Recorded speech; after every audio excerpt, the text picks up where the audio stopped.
सड़कों पर lynch mob छोड़ दिए हैं, जो सड़कों पर ये बीजेपी आरएसएस के गुंडे छोड़ रखे हैं और पुलिस ने उनको खुली छूट दे रखी है कि जो जिसको चाहो जाके पीट दो। सड़कों पर अल्पसंख्यकों को पीटा जा रहा है, दलितों को पीटा जा रहा है, एक्टिविस्ट को पीटा जा रहा है, जर्नलिस्ट को पीटा जा रहा है, जगह जगह ये हो रहा है। लिंच मॉब आपने सोशल मीडिया पर बना रखा है, जिसको बीजेपी आईटी सेल कहा जाता है, जिसका संचालन खुद प्रधानमंत्री करते हैं। स्वाति चतुर्वेदी ने अपनी जो किताब लिखी है आई एम अ ट्रोल, उसमें पूरा दिखाया है कि बीजेपी का जो आईटी सेल है, जो एक गाली देने की, धमकी देने की जमात है, जिनका काम सिर्फ ये है कि आज इसको आइडेंटिफाई कर लिया, इस आदमी को सब लोग मिलके गाली देंगे, धमकी देंगे, इस लड़की को रेप का थ्रेट देंगे। उस जमात का पूरा संचालन प्रधानमंत्री करते हैं।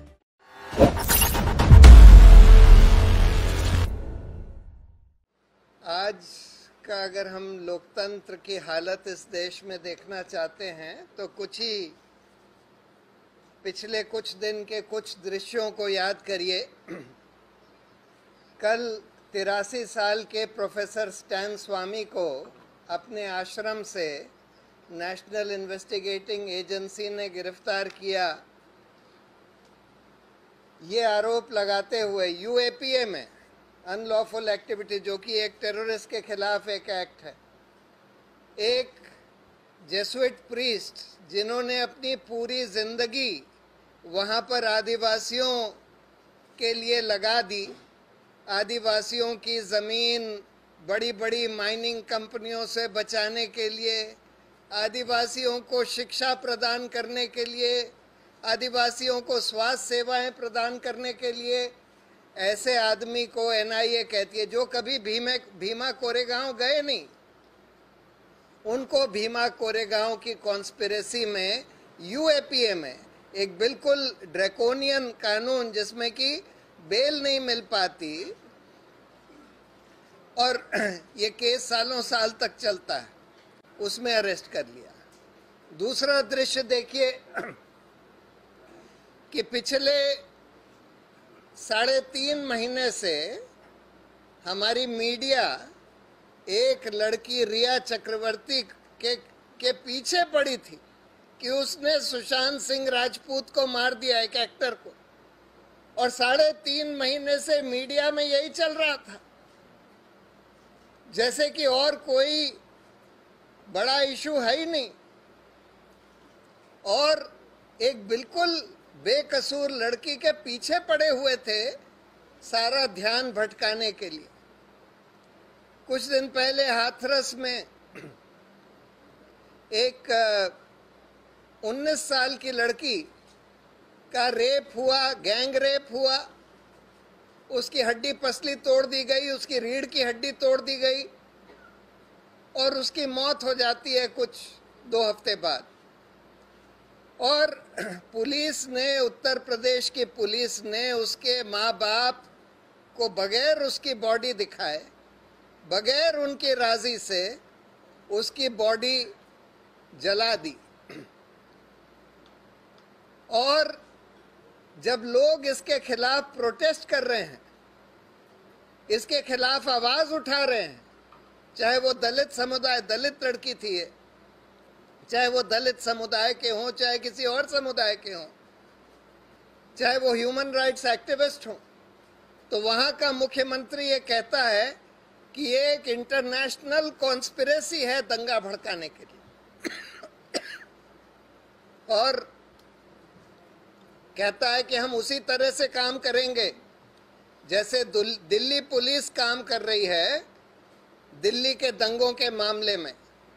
यानी कि जो बिल्कुल अहिंसक तरीके से जो संविधान पढ़ा कर बता रहे थे कि क्यों ये सिटीजनशिप अमेंडमेंट एक्ट हमारे संविधान के खिलाफ है, डिस्क्रिमिनेटरी है, उन लोगों को दिल्ली दंगों में दिल्ली पुलिस पकड़ती जा रही है, अरेस्ट करती जा रही है, चार्जशीट करती जा रही है।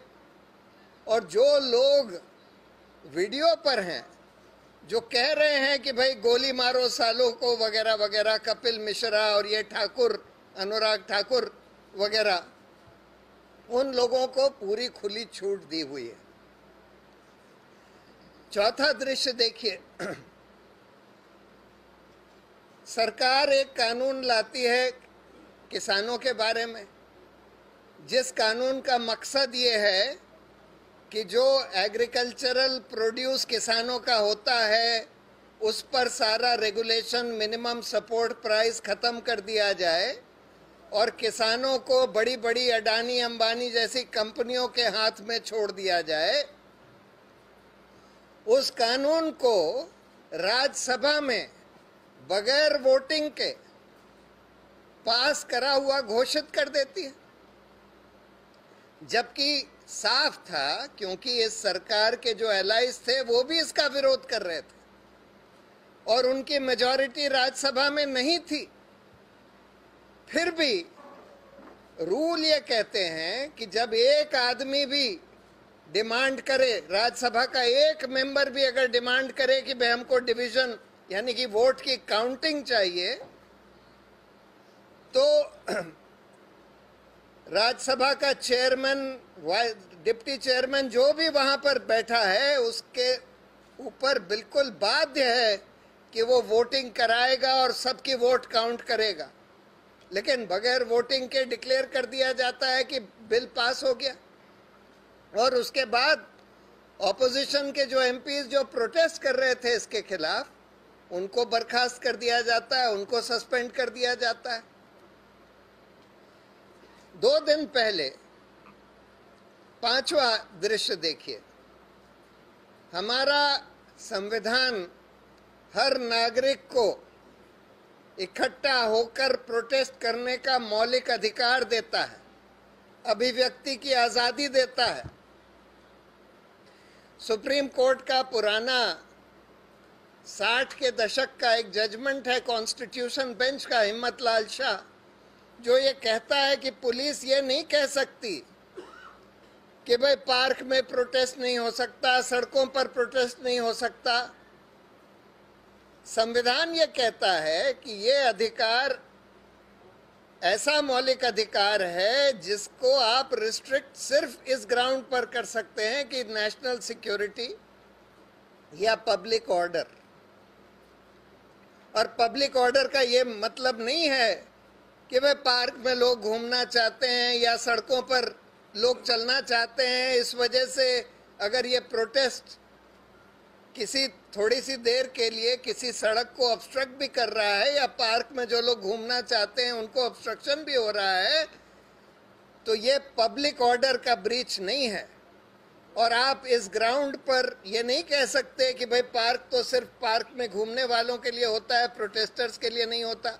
सड़क तो चलने वालों के लिए होती है, प्रोटेस्टर्स के लिए नहीं होती।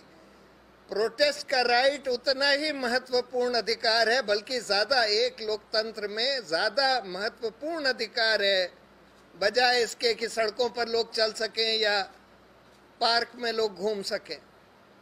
लेकिन फिर भी सुप्रीम कोर्ट ने शाहीन बाग के मामले में 2 दिन पहले ये बोल दिया कि प्रोटेस्ट तो वहीं हो सकता है जहां पुलिस अलाउ करे, बिल्कुल संविधान के खिलाफ, कॉन्स्टिट्यूशन बेंच के जजमेंट के खिलाफ, लेकिन फिर भी ये बोल दिया। तो ये मैंने आपको 5 उदाहरण दिए ये दिखाने के लिए कि आज लोकतंत्र की क्या हालत हो गई है। अब हम अगर बुनियाद से चलते हैं तो लोकतंत्र का मतलब क्या है? लोकतंत्र का मतलब है कि जो किसी भी देश की व्यवस्था जनता की इच्छा से चलनी चाहिए, जनता मालिक है और जो लोग व्यवस्था चला रहे हैं, चाहे वो मंत्री ही क्यों ना हो, चाहे वो पुलिस क्यों ना हो, चाहे वो कोई भी अधिकारी हो, उसको जनता की इच्छा से व्यवस्था चलानी है। ये लोकतंत्र का मतलब है। और इसको, लोकतंत्र को कायम करने के लिए हमारे संविधान ने हम सबको, हर नागरिक को बहुत सारे मौलिक अधिकार दिए हैं। उसमें बहुत महत्वपूर्ण अधिकार हैं। आर्टिकल 14, आर्टिकल जो इक्वालिटी का, बराबरी का, आर्टिकल 19 जो हमारे सारे सिविक राइट्स हैं, यानी अभिव्यक्ति की आज़ादी, कोई भी प्रोफेशन प्रैक्टिस करने की आज़ादी, कहीं पर भी रहने की आज़ादी, कहीं जाने आने की आज़ादी, प्रोटेस्ट करने की आज़ादी, ये सारे मौलिक अधिकार। और साथ में धारा 21 यानी right to life and liberty, जिसमें सुप्रीम कोर्ट ने बोला है कि राइट टू लाइफ का मतलब सिर्फ ये नहीं है कि आप जानवर की तरह जी सकें, इसका मतलब ये है कि जो भी न्यूनतम ज़रूरतें हैं एक आदमी को, किसी भी जने को एक डिग्निफाइड लाइफ लीड करने के लिए, वो सब न्यूनतम ज़रूरतें सरकार आपको उपलब्ध कराएगी, ये हमारा संविधान कहता है। और इन मौलिक अधिकारों की रक्षा करने के लिए हमने सुप्रीम कोर्ट और हाई कोर्ट संविधान ने बनाए, और हाई कोर्ट और सुप्रीम कोर्ट को सिर्फ ये अधिकार ही नहीं दिया बल्कि ये दायित्व सौंपा गया है कि वो हमारे मौलिक अधिकारों की रक्षा करें। हमारे जो दूसरे संविधान में संस्थाएं बनाई गई हैं लोकतंत्र की रक्षा के लिए, जैसे इलेक्शन कमीशन है कि ईमानदारी से इलेक्शन चुनाव हो सके, जैसे कि कंट्रोलर एंड ऑडिटर जनरल है कि हमारे देश का सार्वजनिक पैसा बर्बाद ना हो, मिसयूज ना हो, करप्ट तरीके से लोग ना खा जाएं, उसकी समीक्षा करके सार्वजनिक जनता के सामने रखने के लिए कंट्रोलर एंड ऑडिटर जनरल बनाया गया है। नेशनल ह्यूमन राइट्स कमीशन और स्टेट ह्यूमन राइट्स कमीशंस बनाए कि जिससे कि लोगों के ह्यूमन राइट्स, मानव अधिकारों की रक्षा हो सके। सीबीआई और इस तरह की एनफोर्समेंट डायरेक्टरेट, इस तरह की इन्वेस्टिगेटिव एजेंसीज बनाई गई कि भ्रष्टाचार की, मनी लॉन्ड्रिंग की ईमानदारी से जांच हो सके। पुलिस वगैरह बनाई गई कि इस देश को में कानून का राज कायम रहे, यानी कानून के हिसाब से सब चीजें चलें और लोग कानून का पालन करें। अब आज अगर हम देखें कि आज हमारा लोकतंत्र इन सारे मापदंडों पर कहाँ खड़ा है, तो पहले हम ये देखते हैं कि क्योंकि किसी भी समाज में अगर व्यवस्था जनता के इच्छा से चलेगी तो जाहिर है कि जनता को अपनी इच्छा व्यक्त करने का पूरा अधिकार होगा।